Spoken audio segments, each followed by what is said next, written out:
Hi, welcome back for another installment of our or not so monthly anymore, podcast. I'm here with head coach Brian Carocchio. The last time we talked, right after the St. Francis opener, we beat them 14-4, and since the Cavs have gone 5-1, their lone loss coming to Bishop McNamara in a close 6-3 game. Why don't you tell us about some of those games, Coach?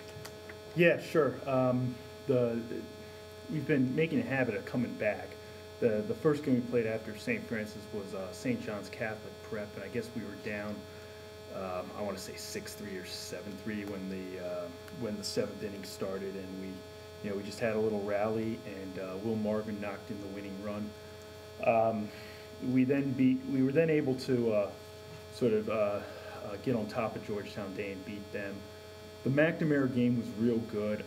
That was good baseball on both sides. I thought we could have taken advantage of a couple more opportunities, but overall I was happy with that game. I knew the Trinity game the next day was going to be a bit of a tight one. They're very well coached, and they always have good players. They always get up for us. And again we got down, but the pitching of Michael Buono and a little bit of hot hitting and such, and we were able to claw back in, win that one 6-5. Won the league opener against Goretti 12-0. I just thought we played real well. I thought we just came out almost like a business-like approach and took care of them. I don't want the guys thinking they're too much of that, because Goretti's a real good team and Dwayne's a real good coach, and they will redouble their efforts and be better up at their place. So, but nevertheless, it's good to be in the win column in the league, and look forward to adding to that lead. Mm-hmm. Yeah, we've started doing something, Players of the Week. First week was Brady Hall. Yes. Second week was Jack Linehan. Why don't you tell us about that? Sure. Brady has just been Brady's been great in relief. He throws a real sort of heavy ball.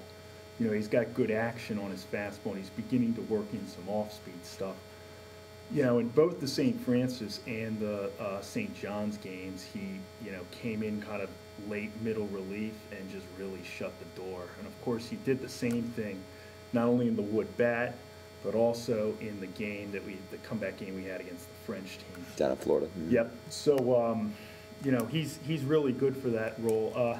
Haven't used him much lately. He didn't use him yesterday, and over the weekend, I thought he was a little. We had used him a lot, so I was trying to conserve him. But, Brady, it's a luxury to have a guy like that coming out of the bullpen. And Jack won 2 games last week. Yes. So. Yeah, I guess Jack won 2 games. Would he give up 1 run? Nobody. He didn't give up a single. No runs. Didn't give up a single earned run. Oh, wow. Jack beat Goretti. One of the real good things about Jack, you notice watching him play a lot, is he's very good fielding his position. Very good getting ahead, and I like his pace, his tempo. He's been our horse so far.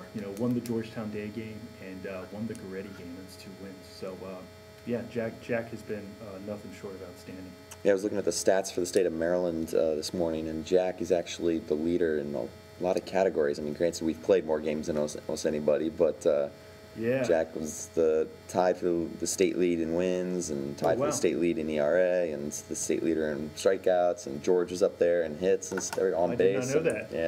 Yeah, okay, I did not know that. See, so a lot of games early on really helps. yes, lots of games. We can, that's good to hear. Well, both those guys, and others have been real good so far. So, that stats don't lie. Mm-hmm. And we have our second league game tomorrow. It's our first road game. We don't really know what to do there. I mean, we're having trouble getting people, finding a way to get people to games is now the issue. Yeah, we'll figure that one out. First road game. It's an away game at Washington Christian, league game. The whole, 7 home games to start the year, that's a bit of an anomaly. It doesn't really work that way every year. That wasn't done intentionally, but we got an away game with Washington Christian tomorrow, and hopefully the weather holds off.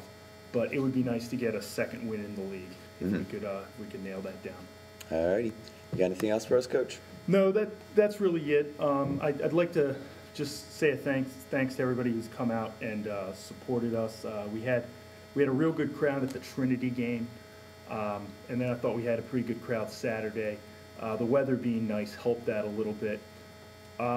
If you want to see a real good baseball game this week, at the Heights, that is, come by for the Riverdale game Thursday. Of course, we'll be at Washington Christian on Wednesday, but Riverdale's a real good program, and our guys always get up for playing Riverdale. This weekend coming up is going to be an off weekend for the guys. I think it's been a long month with Florida and then coming back, and I know these guys have, had a lot going on in school lately. So everybody's, kind of at least take a brief, catch a breather real quick. But yeah, come on out and support us. Check in with heightsbaseball.com for the schedule. And, we're 6-1 so far. We're looking on improving, and we're hoping to have a real good year. So, come on by and check us out. And a quick thanks to Mr. Andrew Acevedo, one of the Spanish teachers here at the Heights. He's been helping us out, coming to a lot of games, and printing up stat sheets and rosters for parents and fans at games. So if you come, you'll get to see one of those. Yep, so. Yep. Love Mr. Acevedo. Very good man, and he's been doing a lot to help us out. So yeah, good to give a shout out to Andrew. All right. Talk to you next time, Coach. Thanks, Tim.